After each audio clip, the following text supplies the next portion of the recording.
Que pensez-vous de cette situation? Déjà, l'exercice de cette activité par la directrice de cet orphelinat qui gérait ses enfants et aujourd'hui, donc, via cette vidéo, a été donc sommée de fermer et les enfants placés en lieu, en tout cas recommandés, puisque là-bas où les enfants étaient placés, ils sont agrémentés, ils sont assermentés, ils répondent aux normes de pouvoir s'occuper des enfants.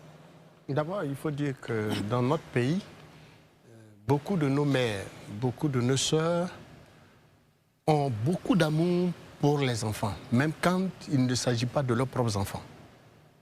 Sous nos cieux, et pour nous qui sommes nés en campagne, on n'est pas forcément obligé d'être d'une famille. Bien sûr. Pour que naturellement, tout le village ait les yeux sur vous en tant qu'enfant. Bien évidemment, cela amène certains de nos mères, certaines de nos mères, certaines de nos sœurs à aller au-delà de leur simple volonté d'aimer des enfants en créant ce genre de conditions qui leur permettent de se montrer utiles à la société en prenant justement en charge tous ces enfants en situation de vulnérabilité.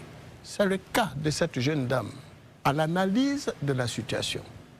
D'ailleurs, j'ai été fortement heureux, pour ne pas dire surpris, de savoir que la première autorité de la ville, de la commune d'Abengourou, l'a même félicité publiquement en lui décernant, j'allais dire, un diplôme pour les actes qu'elle pose pour ses enfants. Je parle du préfet des régions. Ça s'est passé quand, cette distinction? Je ne me souviens plus de la date, mais ça est sur la page de la structure que moi j'ai été visiter.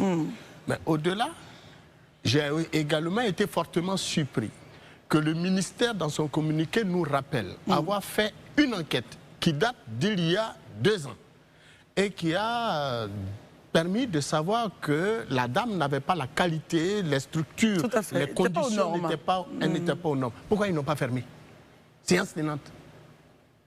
Ça, c'est l'incapacité véritable qu'il faut dénoncer des pouvoirs publics et après, on vient justifier. C'est parce que tout simplement, elle a fait une vidéo et dans la vidéo, elle en appelle donc à une solidarité des uns et des autres pour pouvoir prendre en charge des enfants. Depuis 2024, où le ministère dit avoir fait son enquête. Dans le communiqué, il s'est bien noté que face à la gravité et à la récurrence des violations... Nous sommes en 2026, c'est en 2024, face à la... Mais toujours est-il qu'on a allé, on a trouvé que les enfants n'étaient pas dans les conditions,